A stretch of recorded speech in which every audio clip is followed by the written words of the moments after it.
Hello，各位亲爱的朋友们，大家好，我是修萨凯。那么咱们这期视频呢，给大家讲一下这个币圈基础知识的这个钱包问题啊。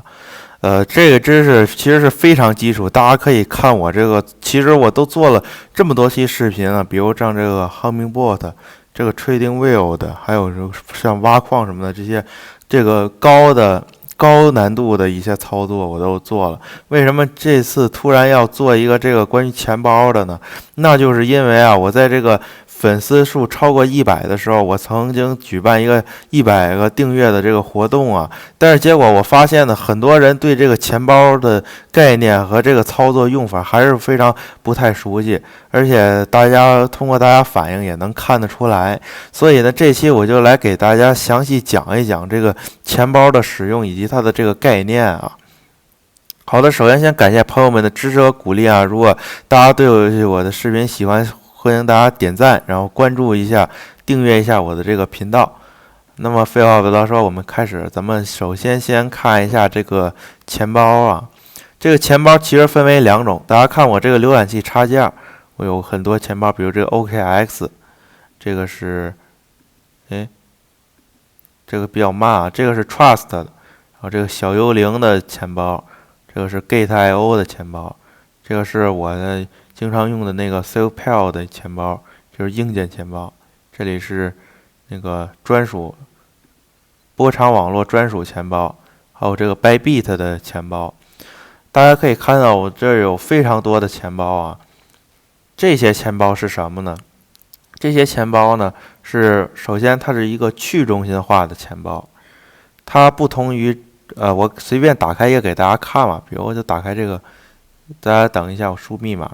好的，那么我已经打开了我的这个钱包，然后这个就是我的一个钱包，大家可以看到有很多这些呢，就是这些钱包呢，其实它跟这个 OKX、Bybit 还有 Gate 这种中心化交易所钱包的 Web3 钱包啊是一样的，跟这个 Trust 和这个小幽灵也是一样的。这种钱包的特点就是它在生成钱包的时候会给你一个助记词。比如说，我们给大家生成一个看一下，我就用这个 Bybit 举例啊，因为我没有这个创建过，我随便输个密码啊。大家你看到啊，我们这个创建钱包的时候，它会出现这个助记词。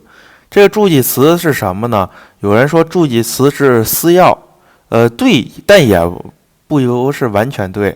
这个助记词呢，它不等于私钥，但是这个助记词它可以推导出来私钥。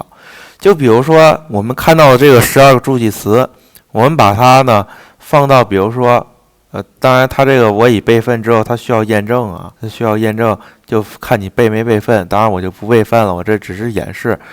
当然我也不会用这个钱包，因为助记词已经展示了嘛。这个钱包是什么呢？就是这上面不是这么多钱包吗？这个助记词，比如说我这个助记词是 Bybit 的，我可以通过 Bybit。然后来计算出来它的每个网络的私钥。我们还是回到刚才这个，如果它这是这个 OKX 的，我们可以通过 OKX 的这个助记词去运算，去得到它这上面不是有这么多的这个区块链吗？它是一个助记词就相当于一个种子，能够运算出你这个钱包下面，哪怕你是添加其他的钱包，比如说这几个钱包是独立的啊，添加其他的账户，最明显就是 OKX 也给大家看一下。好的，那么我们现在就进入了这个 OKX 的钱包啊。OKX 的钱包它的这个有一个东西叫账户，我们点这个账户，我们可以看到后面能添加账户，我可以添加，我一点添加账户，我能一直添加账户，这是为什么呢？这个一个助记词，它理论上是可以推导出无数个账户的。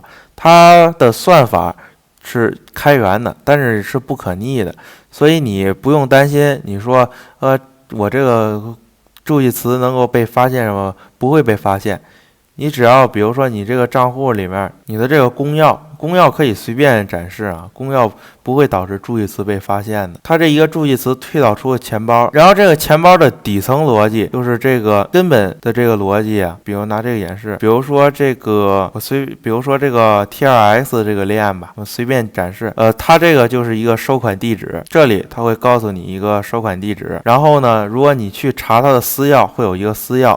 一个公钥和一个私钥是一个钱包最基础的配置。这个助记词，这个 OKX 钱包，这个 Bybit 钱包，这个 SafePal 钱包，它就是为了让你更方便的记住这个私钥，通过这个助记词，它更好备份。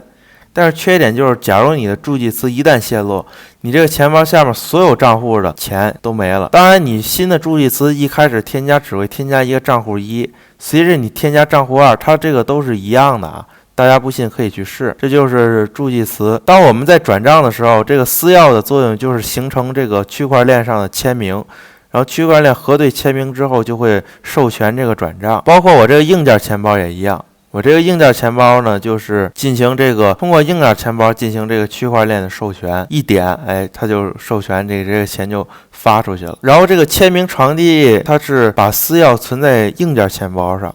然后签名的时候会将这个硬件钱包里面生成一个签名，然后把这个签名通过蓝牙也好，扫码的方式也好，去传到这个联网的机器上进行广播。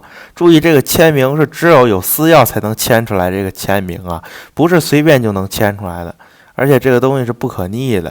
所以说，硬件钱包能够很好的保管我们的私钥，并且进行正常的交易，我们并不用担心它的这个私钥泄露啊。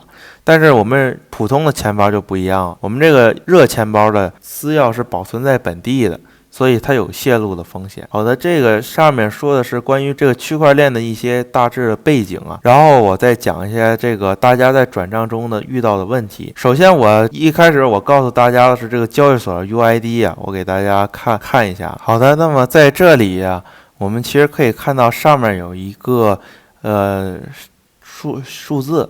当然，我挡上一部分，这个东西就是 UID 呀。UID 是干什么用的呢？它就是一个交易所的身份，就是你的交易所的一个，就相当于你在交易所一个身份吧。在交易所的话，在同一个中心化交易所，你是可以通过这个 UID 直接去转账的。这个转账不涉及到区块链的内容，没有手续费。这是我之前跟大家说，在视频下方留下 UID。这种转账没有手续费，因为交易所的所有东西就是一个数字。你给交易所区块链打钱，交易所能保证你这个钱你打了，但你取不出来。好，这个钱是归他了。然后呢，他会在你的账上给你出现相对应的数字。在你提款的时候，他会给你去签名你的提款，然后扣减你相应的数字。所以在交易所里面，你的这些东西它就是一个数字，它并不是区块链上的资产。你在交易所进行的转账操作也不会在区块链上有的。所以说，在交易所转账是几乎秒到账，没有任何手续费。这也是我为什么让大家留下这个交易所 UID， 可以作为一个转账方案。对了，这里说一下啊，还有2位粉丝没有领上次的奖励，赶紧领啊！过了这周可就不支持领了。好的，那么我们说下一个区块链转账。刚才既然跟大家说了啊，它的本质是这个通过这个地址进行转账，这些地址它只不过是寄生在了这一个钱包里，它也是可以独立的。比如说这个 Arbitrum One 的地址，比如说这个 Aptos 的地址，它都是可以独立的。然而呢，它也是有各自的官方钱包。比如说给大家看看这个吧，大家可以看到啊，这个呢就是我的这个XMR 门罗币的钱包，这个我采取就是一个官方钱包，因为市面上很多的这种集成钱包它是不支持门罗币的。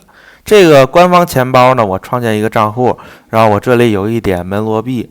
这是我的账户，这种钱包呢，它是也是私钥、公钥。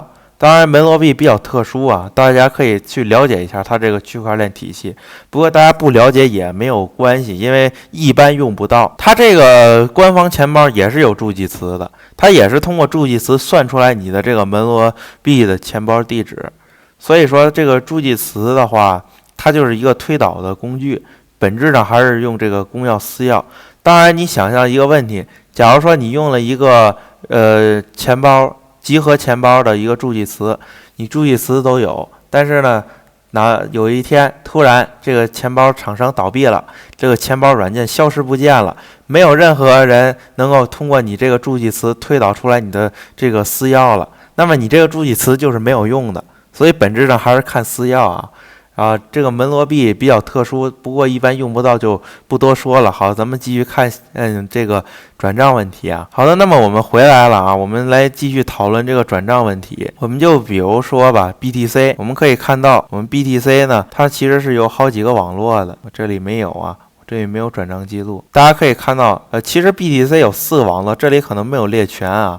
这些网络就是你的这些就是你的这个公钥的地址，它其实不叫公钥，它叫地址。拿 BTC 来举个例子，它的这个公钥是能推导出来地址，但是地址不能推导出来公钥。公钥就是那个16进制的数。我之前做过一期啊，那个在这儿呢，给大家看一下啊，这期 Bitcoin 这个 Puzzle 这期我给大家讲过这个怎么去计算，然后代码都有，大家也感兴趣去看一看啊。这里我就不多说了。在这个比特币，它就是有这么多的地址，这每一个地址它其实是一个不同的网络。就比如说我给这个地址打的，那我选第一个地址，我就当然看不见。所以你收到了吗？你收到了，但是你得切换到这个地址，它甚至有没有的，你可以得添加，你才能看得见。然后还有一点就是 EVM 兼容网络，这个也是刚才这个确实遇到的。EVM 兼容网络是什么呢？就是以太坊啊，作为这个网络，它的网费非常的贵，它的转账速度区块确认速度非常的慢。但是呢，以太坊它下面有好多跟它相同的，我们就看我这个地址，我们这地址是72F 结尾啊。比如说我们看这个 Polygon， 它是地址是相同的，不信你可以去看看，你的钱包也是一样。这个 Polygon 和这个 ERC， 还有这个比如说Arbitrum One， 它的这个地址都是相同的。为什么呢？这个 BNB 应该也是啊，对 BNB 也是。它为什么是相同呢？因为它其实这些都是 EVM 兼容网络，就是它们底层的逻辑都一样。你说我们现在只能看到它的公钥，那它的私钥一样吗？我可以告诉大家，私钥是一样的。你有那一个私钥，这些地址上的这同一个账户你都能打开。就比如说你发给有一位粉丝就是发给我的一个这个 ERC20 的地址啊。他用的是这个 ERC， 但是呢，我不确定他知不知道这回事儿。如果他没有添加这个 Arbitrum， 我是通过这个 Arbitrum 给他打的币。如果他没有添加 Arbitrum， 他就看不见这个币。但是我打给他了吗？打给他了，他有这个私钥，他有，他能不能看 Arbitrum？ 他能。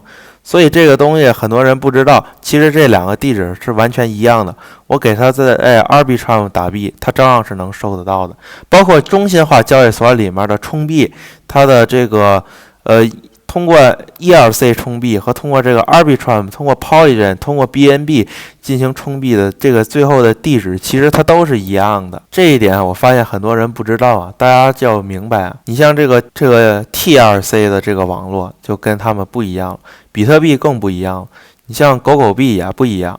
所以这就是这些网络其实是有很大的区别的，但是兼容性网络里面的东西是完全一样的。当然你可能说比如说我有一个 Arbitrum 上的山寨币，我打 ETH 上了，没问题啊，你用你这个私钥去 Arbitrum 上就可以把你的资产取出来了，所以这都是不影响的。大家在兼容网络下其实不用担心打错东西啊，都是一样的，一个私钥解决所有问题。然后这就是今天给大家的一个简单科普。好了，那么今天的视频就到这里，感谢大家收看，咱们下期视频再见，拜拜。